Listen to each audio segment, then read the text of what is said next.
Right, so 4:02, so I will call to order the October meeting Recording of the, in progress.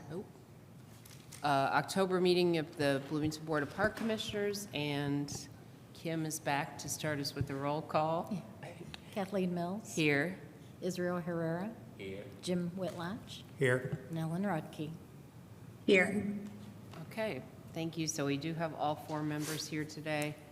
And we will start, as always, with the items in Section A consent calendar that we've had a chance to look over the last few days. So do we have a motion to approve the consent calendar? Move to approve the consent calendar. Second. Okay. And do we need to do roll call? We do. Okay. And a roll call vote of all those in favor? Kathleen Mills. Aye. Jim Whitlatch. Aye. Israel Herrera. Aye. And Ellen Rodkey. Aye. Okay. The consent calendar passes, and then in our Section B, we almost always have Emily Book with a Bravo Award. So tell us about Joy Roberts.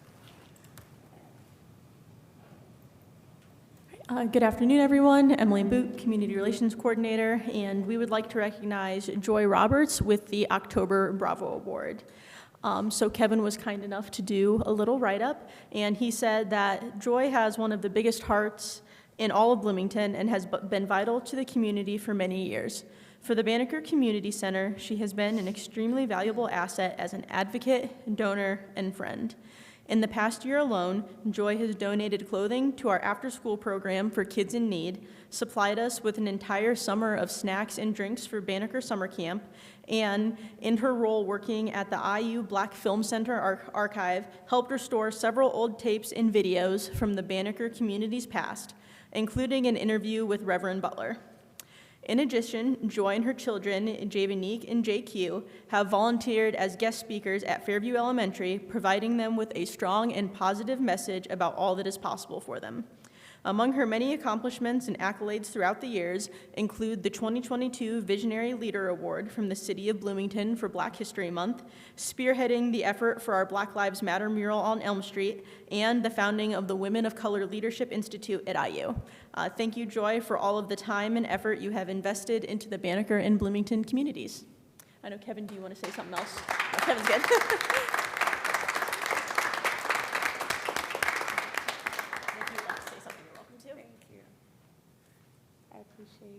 I appreciate it. Good afternoon, you all. The Banneker Community Center really, truly has my heart. My son is 20, almost 21 now, and my daughter is 23, and both are, I like to say, products of this community. And so I'm so very grateful for the Banneker and all that you all have done throughout the years, and allowing me, because I know I'm a lot, but allowing me to participate in so many ways. There are different things that will always be true for me in my heart, of things that I want to do in life. And everything that I have, I'll always give back. And so Banneker will always be at the top of the list, and this community will be at the top of that list. So thank you all very much. I really appreciate it. Thank you, Joy. Thank you.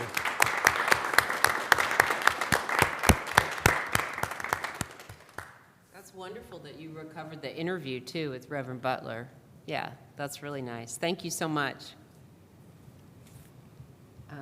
Okay, and then in our section, that's the end of Section B, so then in Section C, first in C1, we have an MOU with Public Works and CBU for Hopewell Commons, which Rebecca will tell us about. Yes, Rebecca Swift, Operations Division Director, filling in for Tim Street today, and he doesn't stand up at the podium, so I was confused if I should just stay seated. So I'm going to stay seated because he doesn't stand up when he talks there.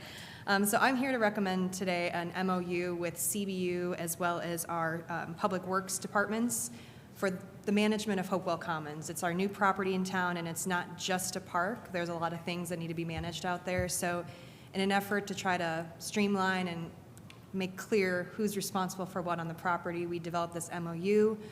All different departments, legal representatives have also taken a look at this, but we wanted to go ahead and present it to each of our boards for an opportunity to review as well. So I am happy to answer any questions. I did include some details of the areas of responsibilities on this MOU. Okay, all right, thank you. Any questions for Rebecca about this? No? Okay. All right. Move to approve the MOU with Public Works and CBU for Hopewell Commons. Okay, and a roll call vote of those in favor? Kathleen Mills. Aye. Israel Herrera. Jim Whitlatch. Aye. Ellen Rodkey. Okay, motion is carried. Thank you for that, Rebecca. I'm sure you'll be back here in a minute. And then C2 is a service agreement with AA Quick Pump for the Seminary Square Portalette from Amy. Good afternoon, Amy Weinberg, the Operations Coordinator. I am recommending that you approve the contract with A&A Quick Pump to service the Seminary Portalette till the end of the year. This unit itself has become increasingly hazardous to deal with, and so we were looking for a new contractor that could daily service it and just stay on top of it. So A&A has stepped up. They're doing a great job, and we look forward to having them continue to work on this. Okay, Amy, so daily servicing sounds like a lot to me. That sounds atypical for portalettes? Yes, it is. The issue with this unit is the things that are being put inside of it on a regular basis, which are not what it's meant for. So Right. That is part of having to, in order to just properly service it, it needs to continually be emptied out, and they're pulling out all kinds of things that don't belong there. So that was why it was becoming unmanageable. Now that we have seen daily servicing, it's staying a lot cleaner because they're able to stay on top of it before it gets really backed up. And did this come up sort of recently? Because I remember talking to Tim when it was first put in there and things were going, seemed like better. Yeah, it started in February or March. We put it in, and it was a slow kind of ramp up, but over the summer we have seen increased use and abuse of the unit. Okay. All right. Any other questions for Amy? I've got a couple. So without being graphic or anything else, what kind of, as little graphic as you can be, what are we talking about? Needles going into it, or clothes? Clothing, bedding, an umbrella that was put in upside down so that they had to pull it out, and it, sorry, you said not graphic, so. Okay, that's good enough. Yep, okay. So, They empty, regularly they're emptying buckets full of non-waste items out of it. and I assume still doing that, but we're doing it every day. It's not as much because it's being cleaned every day, so they're able to, it's a little bit at a time, but it's basically being used like a trash can. So, and there are trash cans installed nearby, and that's not the issue, it's just. And so the $11,000, that's from now to the end of the year? Yes. So if we were to do this for the full year, we'd be talking about $45,000 to do it for a full year. Yes, and there has been some partnership with the Office of the Mayor involved in this. They were the requesting entity to put this in place, and they are finding funding to support this going forward. Those are conversations that I have not been part of, so I just know, enough to put the contract together and what we're doing, but I know there are conversations happening about the funding. So this should not be coming out of our general fund, is my understanding. Right, but it's all coming from the city, maybe not from the Parks Department. That is but correct. from We're the working city. with the Office of the Mayor for And reappropriation. I'm not, this may be more of a comment than something you can answer, although maybe you can answer part of it. And I'm not sure where I fall on whether we should have a porta potty there or not. But I do, and maybe this is incorrect, and maybe you can help me recall. I recall that when we put this in, it was more of an experiment that would see what would happen. And it seems to me what's happened is why it was an experiment. And I'm wondering if it's time to revisit having it there. I cannot see spending $45,000 a year to keep it clean every day. I'm not even sure I'm in support of spending $11,000 to keep umbrellas and hypodermic needles and other things out of it. I wonder how much it's being used for its intended purpose. And I think I misunderstood when I was put in. I didn't know it was going to be right there in front of the corner. I thought it was going to be more in the back away, more towards the post office and not right out there on the front. So I guess my comment is I get the idea of having porta potties. And as an aside, I'm glad to see for the first time consistently that the bathrooms in the parking garage have been unlocked because for many months those are locked. I guess my question is I think we ought to revisit whether or not it should even be there or not, or if it should be moved, or if it should be there. So that's my. I'm going to vote yes to have this funding because I think it needs to be done, but I think we do need to revisit that issue. This is sort of ridiculous. So. I agree with what you're saying there, and certainly wouldn't support, as you say, for a year spending as much money as that would be on one toilet. So this is sort of a silly suggestion. I mean, I don't know because adults know what can go in portalettes and what can't. But I mean, are there signs or anything that say don't put? There are. Okay. There's a general sign that says, please respect this Yeah. unit. It will be removed if it is not. Oh, okay. That's what I was thinking. Not respected, yeah. Okay. But that has not changed the behavior. And are the trash cans, I know you said they're trash cans, are they overflowing on a regular Our basis? staff cleans that park every single day for over an hour, so the trash is changed regularly, and we still find trash all over the ground, all over the benches, Right. everywhere. Okay. That is also good information for us to know. So, all right. All right. Do you have Any other Israel, questions? Or Ellen, do you have any questions? Okay. All right, I move that the service agreement with AA Quick Pump for Seminary Portalette. Move to approve. Okay, and a roll call vote of those in favor? Kathleen Mills. Aye. Israel Herrera. Jim Whitlatch. Aye. Ellen Rodkey. Okay, motion is carried. Thank you, Amy. Thank you very much. And then in C3, Clarence will tell us about the Winter Farmers Market Partnership. Good afternoon, Clarence Boone, Community Events Coordinator. Staff are recommending the approval of the partnership agreement with the Bloomington Winter Farmers Market to co-host the 2025 November Farmers Market. And there's a one-time fee that will be assessed to them of $1,200 payable to Bloomington Parks and Rec. And this is the third year of our collaborative agreement. The Parks and Rec Department is happy to cooperate in the provision of a free November market at the Switchyard Park for the benefit of the general public. This program partnership shall provide for a combined November farmers market at the Switchyard Park for the benefit of vendors in the Bloomington community by combining available resources from each partner to the agreement. And after November, the winter market runs independently as a rental at Switchyard Park. Be happy to answer any questions. Okay, any questions for Clarence about the Winter Market Partnership? No? Okay. Move to approve the Bloomington Winter Farmers Market Partnership. All right, and a roll call vote of those in favor? Kathleen Mills. Aye. Israel Herrera. Jim Whitlatch. Aye. Ellen Rodkey. Okay, motion's carried. Thank you. That was easy. Thank you, Clarence. And then C4 is the partnership with M&N Supplements for the TLRC supplement sales. Darren Eads.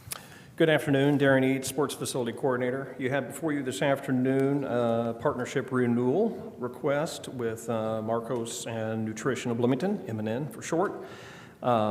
We started this agreement back this past January officially. It ends the end of this month, October, and we wish to extend that partnership through 2026. So it's been a great partnership for us so far. Revenue didn't come in as much as we thought it would, but we're just now getting ready to enter our first busy season with them. So we're kind of curious to see how well this goes this fall. Right now, the commission for us has been about 15.26, and for us, it's supplements that we don't have to worry about buying or taking off the shelf because they expire and losing. So for us, it's a win. Outside of a little bit of electricity that we're giving them for the cooler, we get 35% commission. They take care of everything for us, so it's a pretty good opportunity for us to make just a little bit of extra income there. Glad to answer any questions you may have. Okay. Looks good. Any questions? No? Move to approve the partnership with M&N Supplements for Twin Lakes Recreation Center supplement sales. Okay, and a roll call vote of those in favor? Kathleen Mills. Aye. Israel Herrera. Jim Whitlatch. Aye. Ellen Rodkey. Okay, you. motion's carried. Thank you, Darren. And then moving on to our section D, Chris will give us the aquatics report from this summer. Hello, how are you guys doing? All right.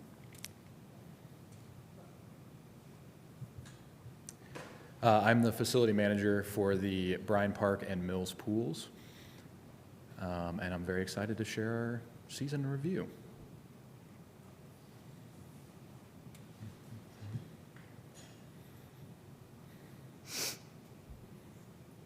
Just click the arrow. Oh,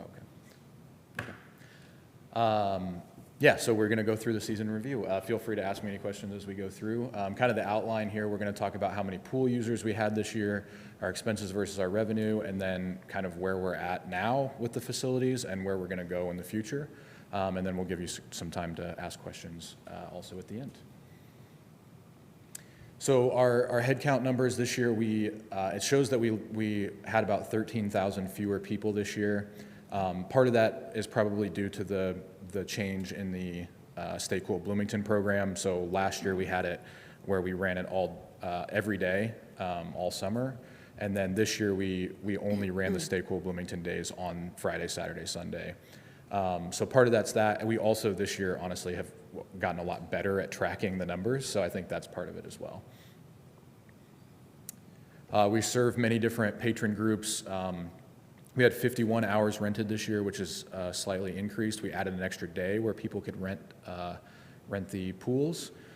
We also had All Kids Swim, which we partnered with Banneker.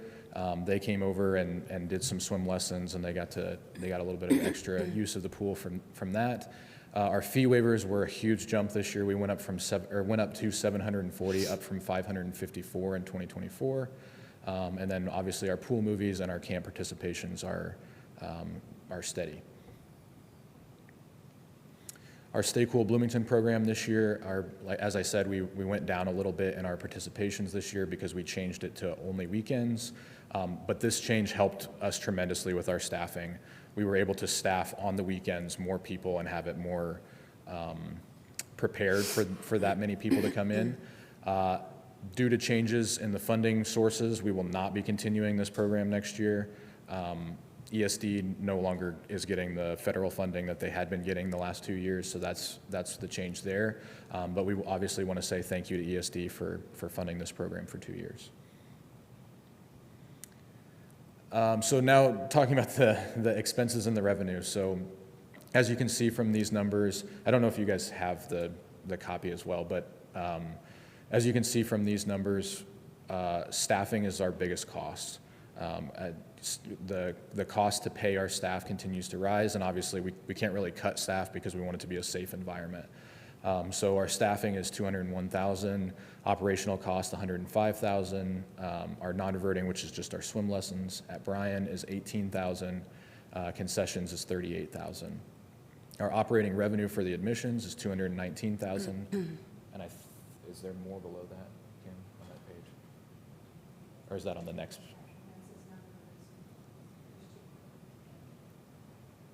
Sorry, the closed captioning is just cutting off a little bit at the bottom here, but there we go. Non-reverting for our swim lessons this year was 16,000, and our concessions went up 52,000. That was in large part due to our sports specialist who really took a hold of the concessions this year, and he did a great job with that. One of the biggest, go back just a second. One of the biggest things that you can see there is the cost to run our swim lessons is more expensive than what we're making out of it, which is a challenge for sure. Mills, similar process. Staffing is our biggest cost there. Operational cost is all just our, utilities and all that kind of stuff to run the pool. Our operating revenue this year was $53,000, and our non-reverting, which was the all kids swim essentially, was $4,600 this year. So here you can see what we're looking at in terms of the overall numbers. So we operated at a $75,000 deficit at Bryan, an $82,000 deficit at Mills, and $158,000 total in deficit. Our cost recovery numbers are 79% for Bryan, 41% for Mills, and 68% overall. Do you know how that compares? Oh, are you going to show us the 24, how that compares to the prior years? Yes, I believe so. I think that's the next. Yeah, so the past 3 years, so you can see here, in 2023, which was before my time, so I can't really speak a whole lot to what exactly the numbers mean from then, but the gap was $188,000. Last year, we brought it down, thanks in large part to the Stay Cool Bloomington days, down to $171,000, and then this year we're down to $158,000. How much is the Stay Cool Bloomington support that we're gonna lose next year? Well, it's kind of a difficult question because we don't know exactly how many of those people will still come to the pools and how many, So we I don't remember if I have this. I guess how much did we get for that program this year? It was about 100, but I can't remember exactly. It's about $100,000. Wow. So that obviously. We expect to see a bigger gap going into next year, but we also, again, we don't know how many of those people would have just paid to come to the pools anyway, and they just took advantage of the program. So, yeah, we'll see. I guess is kind of the best answer I have for you. I know that's not great, but that's all I've got as of now. Chris, do we know why I know we changed the waiver system a bit. I mean, we changed who is eligible. Do we think that's why that we had so many more waivers, or? We think that the reason that the waivers have changed is because we made them available online. And so the process to apply is a lot easier than it used to be, and so we think that's why the waiver numbers have gone up so much. I think that's something that we're looking at changing, not getting rid of that piece, but looking at changing and making it going to a federal standard, so we are no longer saying you are eligible or you're not eligible or whatever. We're just going to go to a federal standard going forward. That seems like a good idea. Yeah. I also was wondering, in my sense from being at the pools is I don't see a lot of IU students there. I mean, it's obviously a lot of families and middle school kids, but I know in town this summer, people have talked about how the IU summer school numbers are way down, because people are just staying in their hometown and doing online IU summer school. So I don't know, 13,000 seems like a big dip in attendance, I guess. Yeah. So yeah, like I said, I do think part of that number is just we've gotten a lot better at tracking it. So before we were using the system that was used before, where it was just our staff would go out there and write down the number on a piece of paper. Okay. This year we moved to an Excel sheet where people are tracking, and we're able to count it that way. So it's still not perfect, obviously, but it's a lot closer to what we're actually looking at. Okay, all right. So, so talking about usage rates. So usage rates, and as I said, I can't really speak to before 2024, but in 2024, May 25th through August 4th, which is when the both pools are open, we have average paying patrons about 1,000, and then average total patrons about 1,200. That adds in our camps and our fee waivers and that kind of thing. But then when we go into August to September, that number dips all the way down to 681 average paying patrons, and then 980 total patrons.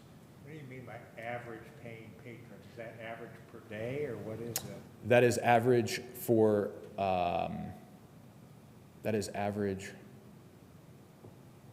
number was that? That was average per week? No, average, it has to be average per day. Maybe per week? I'm sorry, I should have written that number down on this document. But either way, I think it's average per week for every week that it's open. I'm sorry, I don't have that answer for you.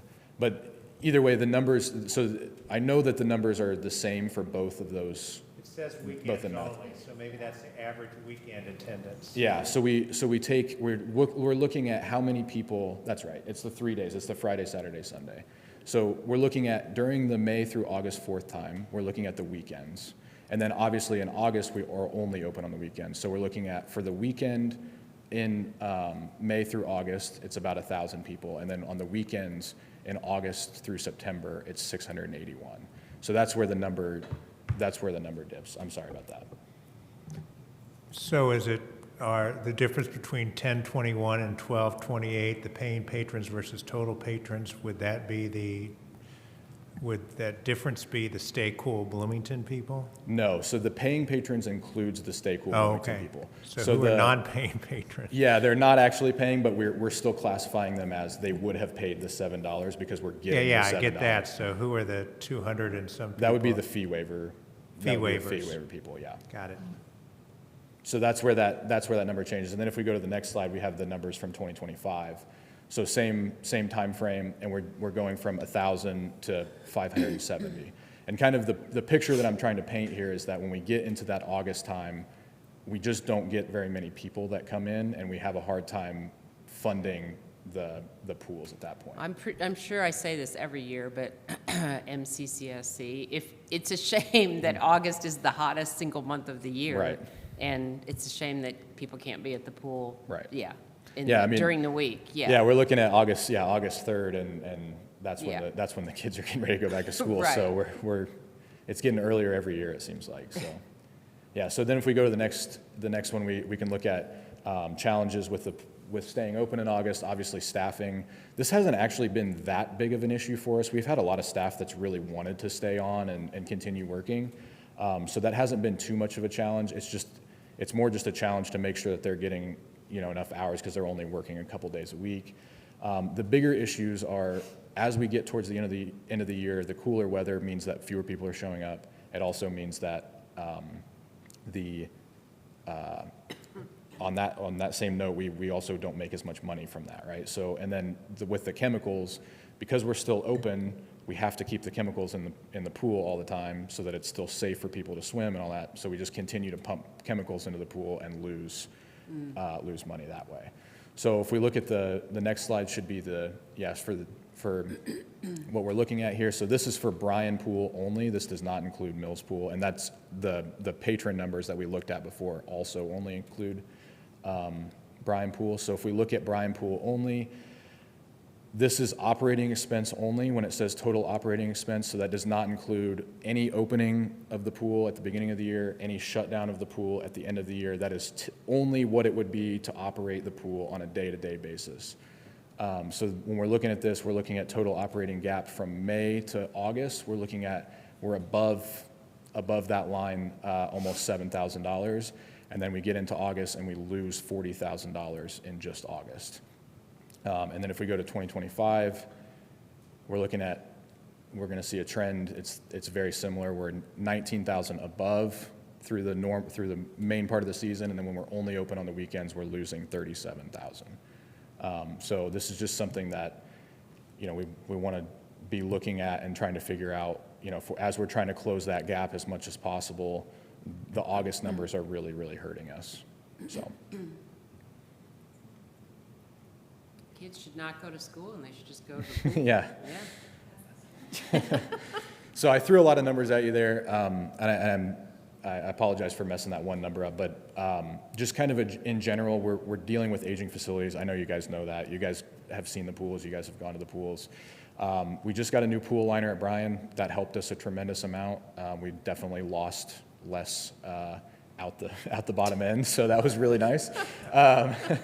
So that was helpful. And then we're going through our master planning process right now, as you guys know. Over the next 5 years, we're looking at Bryan Pool, they say, is going to need a $635,000 capital investment. Mills is going to need a $460,000 capital investment as we move forward. And then the additional $4.2 million is for the shell, which would be the concrete shape of the pool and the concrete around the pool. So that doesn't include like the bathhouse and all that kind of stuff. That's where the other numbers come in. But this is just for the concrete shell of the pool. Both facilities are aging, and they're getting harder to take care of without investment. And one of the things that we're going through as part of the master planning process is just program evaluation, figuring out what things we want to continue doing, what things we want to add, what things we want to take away. Chris, sorry, I just have a question. Yep. Can you hear me? Yep, we can hear you. Oh, okay, great. Sorry, all I can see is the PowerPoint. I can't see you, so I don't know Sorry. who I'm talking to. Anyway, so those numbers there that you have, is that, I know we just talked as a group with the master planning, we kind of got a review.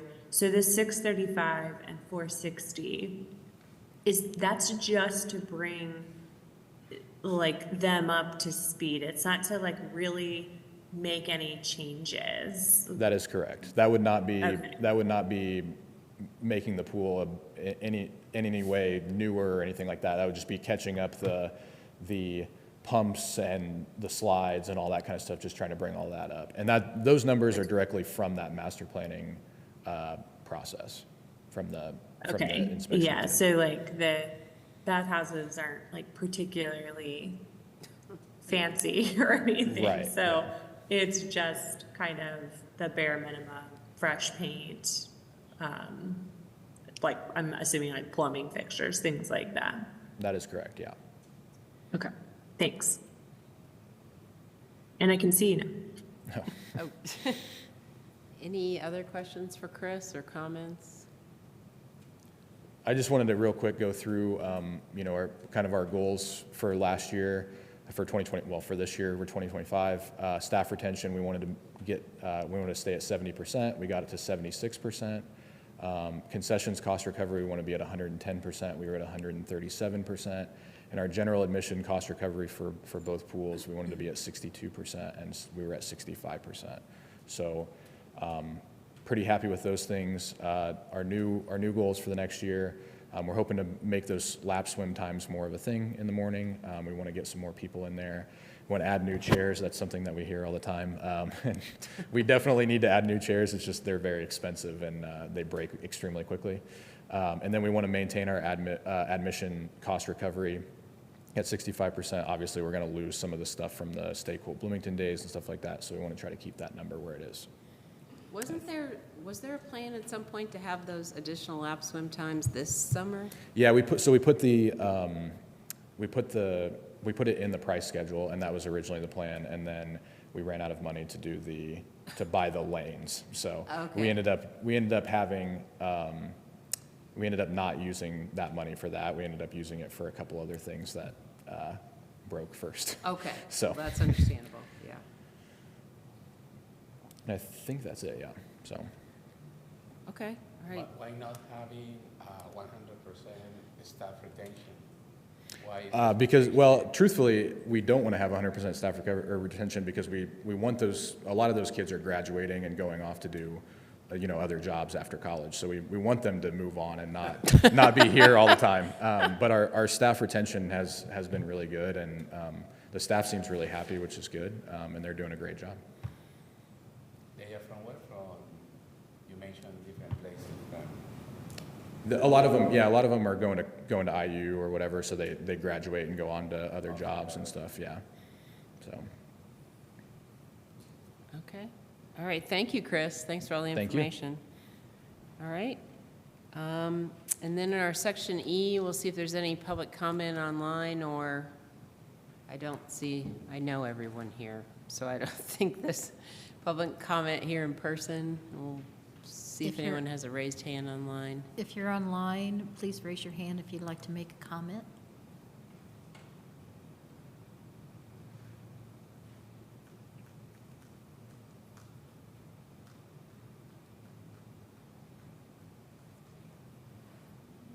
No? Okay. All right. And then we'll go back to Rebecca for any additional announcements. Yes, Rebecca Swift again, Operations Director. Got it right that time.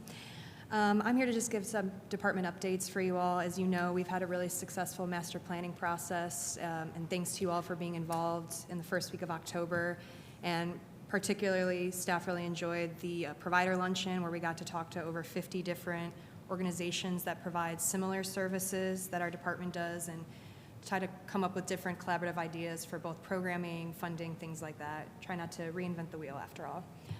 Next step is we're mailing out surveys, and they're almost ready to go out, and we are working with Desiree in the mayor's office to determine if we will be able to access any database information on resident emails, which could speed up the process. Otherwise, we will go through just standard mailing surveys, and we hope for a determination on that soon. Winterization of facilities are underway. We've already started winterizing some of our irrigation points within parks. We're going through doing the drinking fountains and restrooms. So as we continue into October and into November, you'll see most of those facilities become closed for the winter months. Aaron Biggs has accepted the Recreation Events General Manager position, and so he will be starting on November 10th. Aaron comes to us most recently from the Chocolate Mousse, where he has worked as the general manager, but he previously actually worked with our department as both an intern and in the sports division. So we're welcoming back to the department, and you will get a chance to meet him probably at a November meeting, unless that date changed. Work began this week on the Rail Trail Rogers Street crossing, so thank you for approving that contract and that trail closure. So if you haven't been on South Rogers yet, the road is closed. The road closure could last up to 30 days, but the contractor is hopeful that that construction project will be much quicker than that. We are also working with BPD resource officers and the city's new homelessness response coordinator to make a determination on a closure of a large encampment at Browns Woods, which is a property that our department manages but is actually owned by the Community Foundation of Monroe County. And so it's looking like the closure will happen early December, and we're working with both internal departments and external partners on how to approach that. And then October is a busy month for programming. We've already talked about a few of them, but just some coming up this weekend. We have the Festival of Ghost Stories going on at Bryant Park this Friday, October 24th, 7 to 8:30 p.m. And this is actually the 50th anniversary of this event. So there will be many special guests and storytellers from past years, so this should be a really good one. As well as the Bloomington Pumpkin Launch is coming up on Saturday, October 25th at 11 a.m. at the Monroe County Fairgrounds, and just heard that we have a confirmed 6 launchers that are going to be out there this year. So come on out, a lot of fall fun. If you have any questions, happy to answer them. Okay. All right. Thank you, Rebecca. Thanks to everyone.